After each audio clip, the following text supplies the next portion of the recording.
Well, hello everyone and welcome back to Mafia II. Now if you did miss the last episode, allow me to fill you in, similar to how Prince Andrew fills in underage girls. So we play as Vito Scaletta, a returning war hero who come from his home country returning back home. I know it's complicated, technically his home is Sicily, and then he moved to Empire Bay as a young boy, but then he got sent back to Sicily in the war, so now he's back in Empire Bay, so he's got two homes. Anyone similar to me that's a child of divorce can definitely relate to that term. Upon returning to Empire Bay, the first order of business was to make a little bit of money to pay off my mother and sister's debt. I left them for 2 years in the war, and look what they did, they go and get in debt. You just can't trust women with financial things. Before a triggered gender-fluid BuzzFeed journalist makes an article about me, that was a joke. It's really my father's debt, but he's died and left it with my mother and sister. I tried out prostitution for a few hours, but that really wasn't the business for me because the only offers I was getting were from women that look like half ogres, half humans, and I may be a prostitute, but I have standards. I'm not getting in bed with anyone that's below a 9 out of 10. So I decided to reconnect with my best buddy Joe, and he gave us a place to sleep and a few jobs to do for a little bit of extra cash. However, Vito did make a promise to his mother that he would go down to the dock and have a look at some honest work before he got into the mafia business. So we decided to head down to the docks, but before we got there I thought I might as well take advantage of it being the 40s, you can drunk drive. I stopped off at a bar, downed 4 beers and then washed that down with 4 whiskeys just to sober myself up a little bit, got back in the car, and to be honest it really wasn't all that. Drunk driving isn't as fun as it's made out to be. I only killed about 3 women and 6 children, and that's something I can just do while being sober. So we rock up to the docks absolutely intoxicated and with a few new murders on the list, and we get introduced to Derek, who is the tubby guy here eating some steak for his lunch, and his right hand man Steve. And it's a good thing that we did turn up drunk as anything, because just from the smell he knew that I was my father's son, and just like that we got a job easier than it is to school with Tana Mojo. I don't know what everyone's complaining about on social media these days with how hard it is to get a job. All you need to do is rock up absolutely off your head and they will employ you. So Steve then breaks the news to me that our job is literally just putting crates in the back of a truck, and after doing more honest work in a video game than I've ever done in real life, which was still only about 2 minutes of honest work in a video game, I decided that this isn't the life for me and get the hell out of there. You're expecting me to actually work hard for a paycheck? No thank you sir, I'd rather just sit at home on my benefits and develop an on and off relationship with NDMA. Just as I was leaving, Steve here was standing in the doorway and oddly was reading through a Playboy mag with a hard on, just casual like it's something he does every day at work, and he asked me what I'm going to do without minimum wage work, and I tell him well I might go back to prostitution for a little bit. He offers me 50 quid for a quick reach around in the office. I tell him I don't do receding old men, but thank you for the offer, I'm very flattered. I'm going to go work for Joe Barbaro, and he says he knows Joe Barbaro, brings me back up to the office. I'm not sure if he's still expecting his reach around or if he just wants to talk to me about Joe Barbaro at this point. Back in the office again, and luckily no reach around has happened just yet, but Steve does let Derek know that we know Joe Barbaro. Derek gets a little bit suspicious of us and asks if he can give Joe a call to confirm that we do know him. And while searching for Joe's number, Derek proves that he has the IQ of a teabag. Now where'd I put his number? Hey, here it is. Now Derek, I'm not going to say you're wrong here mate, but that looks a lot like a 1917 to me, which I can understand why you'd get confused with Joe's number, because it is a gun that's a number, but I don't think it's Joe's number. So after doing Italian guy stuff down the phone, like discussing bedness and saying the word a lot, Derek then grants me permission to do a little bit more of a hard graft and pick up a $10 fee from everyone that works for him for their haircut. Which is honestly quite weird. I've never been on Indeed before scrolling through looking for jobs, and one of the job benefits listed is your boss cuts your hair. One of my bosses literally had one eye before, and I'd sooner let a sexual predator touch my hair than that Fetty Wap looking ass. This dude really looks like the conductor from Thomas the Tank Engine. Anyway, one way or another, everybody rather regrettably ends up paying the $10 fee, even if they haven't even got a haircut from the boss, apart from this one guy who decides to cause a bit of a stir. If that was me in real life, I would have dipped out of that situation quicker than that time that I was talking to a girl and she revealed to me that she was only 11 years old. I promise she looked at least 13 in the pictures. Luckily for me though, Vito shows the fighting spirit of a cat coming into contact with a Chinese person, doesn't let them take him all at once, gets back into the fight, scratches and claws his way until he eventually knocks him out. The 40s was such a weird time. If you didn't pay for the barber, you ended up getting whacked. Nowadays, the only people that don't pay for the barber are people with stage 4. Derek takes his cut from the money that I just collected to feed his steak addiction, because there's no way that is still the same steak from when I walked in here. That man has been eating steak for about 30 minutes. Old Steve there has probably had about 6 wanks in that amount of time looking at all them Playboy mags. He may have a genuine addiction, and no, not to drugs, to flicking through mags full of nipples. So after all that business, Joe wants us to come back to the bar that we got absolutely hammered at before we went to that job, as he says he's got something big planned for me. By something big, I was kind of hoping he meant a large pair of titties, as I hadn't had any action, consensual or non-consensual, since I had come back from the war, and I really wasn't trying to set a dry streak in a video game longer than my dry streak was in real life. On my way to the bar, I have a collision with someone else, so I get out to try and sort them out and teach them a lesson for crashing into my car, but that's just way too much cardio for me. Arriving at the bar, and the first thing that strikes me is Joe's absolutely alpha move to have about 5 buttons undone on his shirt and all of his chest hair hanging out. There's nothing that gets a woman going like some nice greasy hair. Well, you know what? I've actually just been hit with such an alpha idea. I'm going to start wearing crop tops and low-waisted jeans to let my top 5 pubic hairs dangle out over the top of the jeans. With a move like that, I'll be the big boy on the block and I'll have a queue of Spanish women outside my door going so long you'd think it was a cleaning competition. I got a job for you. The money's good. I need gas stamps. They're worth a fortune now because of the gas shortage. A gas shortage, you say? That seems a little bit suspect to me. We are in the middle of World War II right now. Can't you just rock up to Hitler's place and be like, yo mate, can you chill out on the concentration camps and gas chambers for just a few weeks and slip us a few gallons of that sweet nectar? I'm good for it, I promise. Just ask Winston Churchill. I'm sure he'll put a good word in for me. So here we were, our first job, and I guess you could say technically our initiation into the big wide world of the Mafia is collecting stamps for the stamp collector. I've got to say, when I joined the Mafia, collecting stamps wasn't really something I envisioned I'd be doing. I thought I'd be having shootouts with everyone wearing black suits and black fedoras with people called Skinny, Lil Johnny and Frank. But instead I'm over here being a Tory who's sad and alone and still a virgin at the age of 80, I mean a stamp collector. While on my way to the place where they kept these gas stamps, I had to give a middle-aged woman a lift to the hospital to go and see her sister, as it was a favour for the guy that we just met at the table with Joe. To be honest, I'm not really the kind of guy who gives a lift for free, so I'm expecting at least a blowy in the front seat. She may be 50 years old, but as I mentioned earlier in the video, Vito hasn't been laid for a very, very long time, so I'm sure he'd even take someone as low as Trisha Paytas at this point. I drop her off at the hospital and my penis is still completely dry. At this point, I'm just thinking of turning it into a wildlife habitat. I've already got some cobwebs and a family of spiders living down there. Why not welcome the rest of the bunch? It's not like it's going to be used for anything else anyway. Moving away from Vito's depressing sex life, I was told to enter this building where the stamps were completely silent and to be as quiet as possible, not shooting any guns. If I was to shoot anyone, my cut for the gas stamps would only actually be a third of what I should really get. So naturally, not wanting to be as poor as I am in real life, I try my best to stay quiet and not shoot my guns. Making my way through this council building where the gas stamps are held, I'm starting to get some real Night at the Museum vibes, except instead of the museum coming alive, it's someone sent from the Mafia, and instead of the museum being relatively harmless, I'm here strangling all of the guards one by one, knocking them out and not actually knowing if I have knocked them out or killed them. I wasn't trained in how to strangle people. I usually just keep going until they go limp and I hear a few cracks in the neck.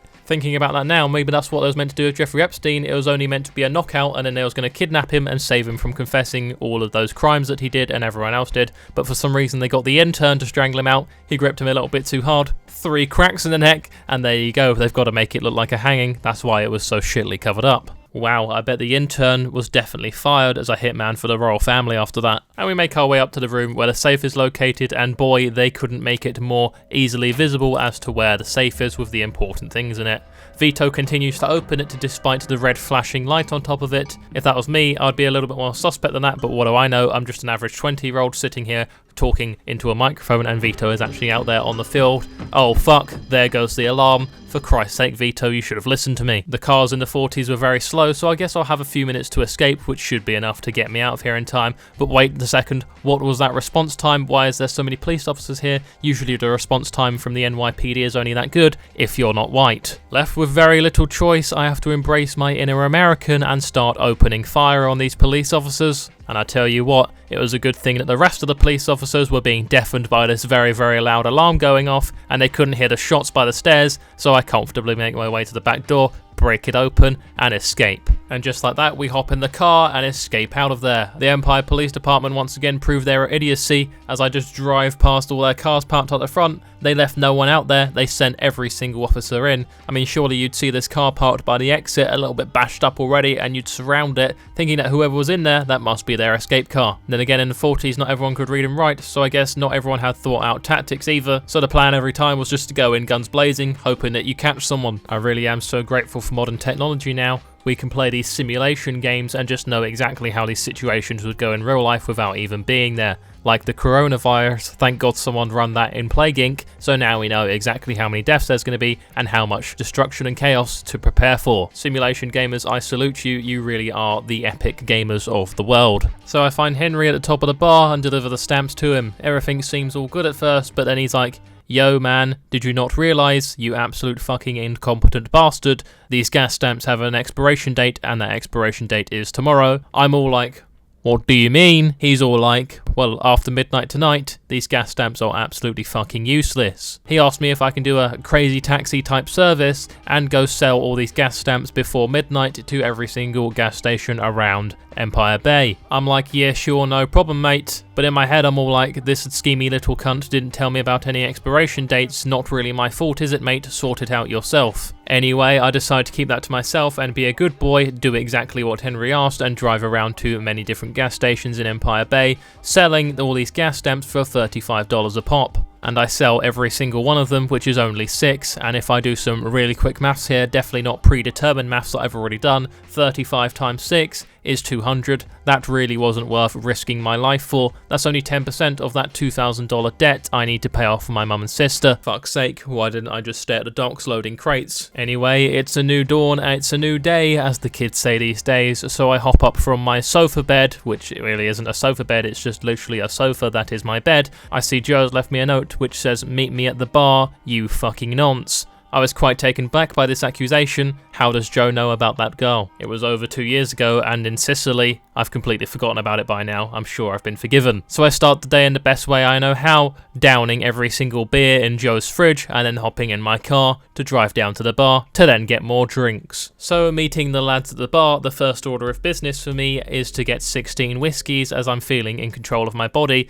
and that World War II PTSD is hitting me like a motherfucker, and the only escape is to drown all of those thoughts in alcohol. So just barely being able to keep my eyes open and listen to the conversation that the lads had. From what I could make out, they were saying that this was going to be a jewellery heist job and it would literally just be as easy as walking in, taking the jewellery and getting out, as there would be no guards on watch during night time at the mall. Now there's two things I have to say about this. One, why is there no guards watching the mall at midnight? That's literally just so fucking stupid. And two, when something sounds that easy, it doesn't usually go that well. But anyway, who was I to judge? This sounds like much more of a mafia job than going around stealing stamps. And who you are seeing walking towards us right now, the angry guy that was just on the phone, is someone that Henry told me I don't need to know right now, so I guess he thinks he's higher up and better than me just because he can grow a thin pencil moustache. Well, I've got news for you, mate. Hitler had a good moustache as well, but that didn't make him better than the rest of the population. Vito still needing a large sum of money, I decided to go ahead with this heist job, and me and Joe pull up to the mall at midnight, both looking extremely suave in our brand new orange jumpsuits and definitely not like we've just escaped prison. To my surprise, we break in without any complications and everything seems to be going absolutely swimmingly. We're just here breaking the glass, there's no alarms in this store, so we're stealing as much jewellery as we possibly can,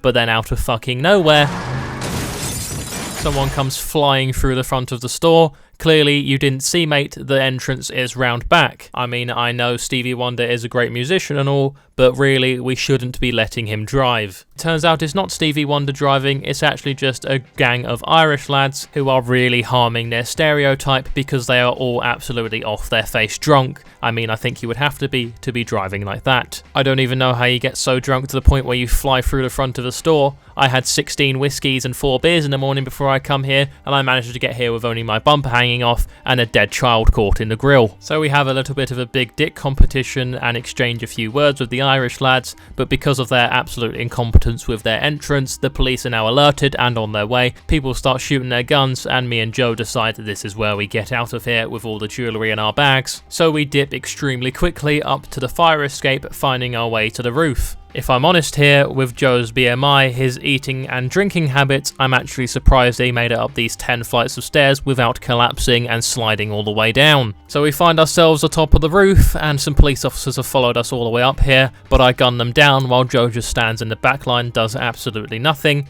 and then we make the absolute biggest dick play of all time, and decide to walk across to the other side of the mall on a very, very thin ledge while being about 50 feet up. The police officers down on the ground prove that they deserve to be left down on the ground as they try and shoot us but completely miss every single bullet. I mean, we're just an open target here in a bright orange jumpsuit. Surely you are trained police officers, you should be able to hit these shots. Oh, fuck that. I don't get paid enough for this. What that police officer said was actually really relatable for me in my old job. I used to work in a retail store and sometimes I'd see people stealing stuff and think, minimum wage, that's not even enough to get my legs running, let alone stopping someone steal something. You go for it, mate, I'll just turn a blind eye. So me and Joe have a rooftop shootout of sorts with the other police officers that could actually be bothered to come over to this roof and decide to try and stop us. But unfortunately for them, I am literally a World War II trained soldier, so I was not missing and my accuracy was absolutely impeccable. They were all going down within 1 or 2 shots and I definitely didn't die 3 times before showing you this clip that I'm showing you now. Fortunately for Joe, I was a crack shot and killed all the police officers because he did absolutely nothing, and we make our way down the fire escape and get out of there. We're then brought to a cutscene where we can see the Irish gang being arrested. I mean, what did they think was going to happen? They just stood there and stole the jewellery after driving through the front of the store. Me and Joe sneak round the corner and find a little alleyway to hide down while the police officers arrest all the Irish gang. And unfortunately for me, there is no prostitutes down this alleyway. I was really hoping this is where I could break my dry streak. There was, however, a dead homeless man, and I did think about it, but then Joe reminded me that we are indeed wanted, the police have seen us, and I need to get the fuck out of here right about now. So being wanted in the outfit that I'm in, you know, this bright orange jumpsuit, which was definitely a good idea because now the police will recognise us from 3 miles away. The only real thing I could do was find my way to the nearest clothing store and try and change my clothes right there and then. I don't really know why I didn't just bring extra clothes in the bag. That would have made a lot more sense, then I wouldn't have had to go out and spend more money. But whatever, Vito. I managed to find a car which was absolutely covered in snow, so hopefully that would disguise us a little bit while driving down the road. I mean, the windows were absolutely covered in ice and snow, so I couldn't really see shit while driving. I was sweating bullets and nervously farting like there was no tomorrow, so that quickly melted all the ice on the inside of the car. And fortunately for me, we had made our way to the clothes store, and luckily they had no TVs in there, so they couldn't see any news reports of some guy in an orange jumpsuit that had just committed a massive robbery on a jewellery store. So I thought this was my time to reinvent myself, reinvent the look, and look a bit more suave now that we really felt like we was part of the proper mafia. So I thought I'd go with the typical mafia guy look. Black suit, black fedora, you know I've got a Tommy gun hidden under this trench coat. So there it was, the police no longer recognised me, so I safely made my way back to Joe's, and before getting a nice little bit of shut-eye, I decided to down a few more beers. I may possibly be developing a problem at this point, but hey, we'll deal with that in the next episode.